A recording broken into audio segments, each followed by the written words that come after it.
Friends, ये जो comparison है ये भी एक फैन डिमांडेड कंपेयर वीडियो है। वैसे Dimensity 8050 तो काफ़ी बेटर प्रोसेसर है स्नैपड्रैगन 4 Gen 2 के कंपेयर में, बट देखते हैं कि स्नैपड्रैगन 4 Gen 2 कहाँ तक पहुँच पाता है Dimensity 8050 के सामने।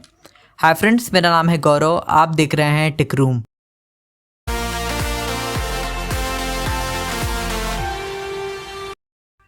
अनाउंस डेट को देखा जाए तो Dimensity अनाउंस किया गया था मई 2023 में एंड स्नैपड्रैगन जून 2023 में अनाउंस किया गया था। दोनों ही प्रोसेसर मिड रेंज क्लास में आते हैं। स्नैपड्रैगन का यहाँ पे मॉडल नंबर अवेलेबल है SM4450 एंड अगर TDP को देखा जाए तो Dimensity 5 वॉट बेस्ड के साथ होगा स्नैपड्रैगन 4 वॉट। नेक्स्ट अब यहाँ पे आर्किटेक्चर को देखा जाए तो दोनों ही जो प्रोसेसर आते हैं वो ऑक्टा कोर प्रोसेसर हैं। Dimensity में है फर्स्ट कोर 3 गीगाहर्ट्ज पे क्लॉक है, कॉर्टेक्स A78 देखने को मिलेगा। बाकी 3 कोर 2.6 पे क्लॉक है, कॉर्टेक्स A78 मतलब परफॉर्मेंस के लिए 4 कोर मिलेंगे। एंड लास्ट जो 4 कोर हैं बैटरी इफिशिएंसी के लिए हैं, 2 गीगाहर्ट्ज पे क्लॉक है, कॉर्टेक्स A55 के साथ। स्नैपड्रैगन में देखने को मिलेगा 2 core 2.2 gigahertz clock cortex A78 and 6 core 2 gigahertz पे क्लॉक मिलेंगे कॉर्टेक्स A55 के साथ। स्नैपड्रैगन में आपको देखने को ये मिलेगा कि 2 कोर ऐसे हैं जो कि परफॉर्मेंस के लिए हैं, जबकि Dimensity में 4 कोर परफॉर्मेंस के लिए दिए गए हैं। फ्रीक्वेंसी को अब देखा जाए तो फ्रीक्वेंसी वाइज यहाँ पे जो Dimensity है 3000 मेगाहर्ट्ज पे क्लॉक चलता है, स्नैपड्रैगन 2200 मेगाहर्ट्ज पे क्लॉक चलता है। तो फ्रीक्वेंसी यहाँ पे Dimensity की काफ़ी बेटर है, तो यहाँ से परफॉर्मेंस इम्पैक्ट होगा। एंड अगर फैब्रिकेशन को देखा जाए तो फैब्रिकेशन जिसका जितना स्मॉल होगा वो इतना ही बेटर प्रोसेसर रहता है बैटरी इफिशिएंसी एंड परफॉर्मेंस के मामले में। बट यहाँ पे सैमसंग एंड TSMC का काफ़ी ध्यान देना होता है। तो जो Dimensity है 6 नैनोमीटर TSMC बेस्ड है, वहीं पे स्नैपड्रैगन 4 नैनोमीटर सैमसंग बेस्ड है। तो 4 नैनोमीटर सैमसंग यहाँ पे आपकी बैटरी काफ़ी अच्छी सेव करेगा, बट यहाँ पे थ्रॉटलिंग की वजह से परफॉर्मेंस ड्रॉप हो जाती है। वहीं पे 8050 काफ़ी स्टेबल परफॉर्मेंस आपको निकाल के देगा एंड बैटरी भी काफ़ी अच्छी रहती है। बात करें यहाँ पे GPU सपोर्ट की, तो GPU में जो है 8050 मतलब Dimensity काफ़ी पावरफुल रहेगा स्नैपड्रैगन के सामने, क्योंकि इसमें मिलेगा Mali G77 MP9 एंड ये काफ़ी पावरफुल रहेगा Adreno 613 के सामने। एंड Adreno 613 का आर्किटेक्चर Adreno 600 है, जबकि Mali G77 का वॉल हॉल है। फ्रीक्वेंसी वाइज देखा जाए तो Dimensity जो है 850 मेगाहर्ट्ज पे क्लॉक चलता है, वहीं पे स्नैपड्रैगन जो है 955 मेगाहर्ट्ज पे क्लॉक चलता है। तो बेटर फ्रीक्वेंसी आपको देखने को मिलेगी स्नैपड्रैगन में, बट ओवरऑल जो बेटर परफॉर्मेंस रहेगी वो काफ़ी बेटर रहेगी Dimensity 8050 में।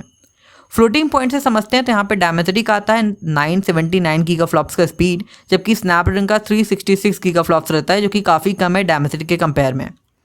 मेमोरी टाइप में देखते हैं आप रैम टाइप को, तो रैम टाइप सपोर्ट में दोनों ही प्रोसेसर जो है LPDDR4X का ही सपोर्ट करते हैं फ़ोन में, बट स्नैपड्रैगन का maximum support LPDDR5 and RAM frequency 3200 तक का है, जबकि Dimensity का maximum support LPDDR4X and RAM frequency 2133 megahertz का है।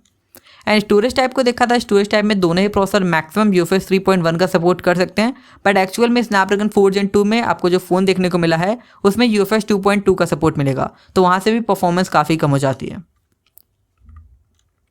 गेमिंग का आपको आइडिया देता हूँ, तो गेमिंग ग्राफिक्स डेटा में Dimensity का डेटा मैंने लिया है Infinix GT10 Pro से एंड स्नैपड्रैगन का मैंने लिया है Redmi 12 5G और बोल सकते हैं Poco M6 Pro से। तो यहाँ पे अगर फ्री फायर मैक्स को देखा जाए तो फ्री फायर मैक्स में Dimensity में 60 मैक्स आई का सपोर्ट मिल जाएगा, जबकि स्नैपड्रैगन में 40 मैक्स आई का ही सपोर्ट देखने को मिलेगा। एंड लॉन्ग टर्म गेमिंग पे स्नैपड्रैगन में हीट भी हो जाता है।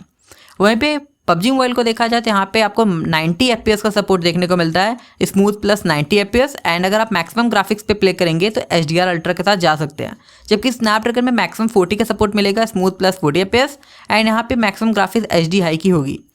एंड कॉल ऑफ ड्यूटी को देखा जाए तो कॉल ऑफ ड्यूटी में भी Dimensity काफ़ी बेटर रहेगा, 60 वेरी हाई मैक्स तक का सपोर्ट कर लेता है, जबकि स्नैपड्रैगन में मीडियम के साथ हाई का ही सपोर्ट मिलेगा। मतलब गेमिंग के लिए तो स्नैपड्रैगन 4 Gen 2 कंसिडरेबल नहीं है, वहीं पे Dimensity 8050 को काफ़ी बेटर देखने को मिलेगा ग्राफिक सेगमेंट में। अब बताता हूँ यहाँ पे वीडियो कैप्चर वीडियो प्लेबैक, तो वीडियो कैप्चर वीडियो प्लेबैक के भी मामले में यहाँ पे Dimensity काफ़ी बेटर रहेगा। 4K at 30 FPS and 4K at 60 FPS का दोनों का ऑप्शन में मिल जाता है, जबकि स्नैपड्रैगन 4 Gen 2 में आपको 1K at 60 FPS का ही ऑप्शन देखने को मिलेगा।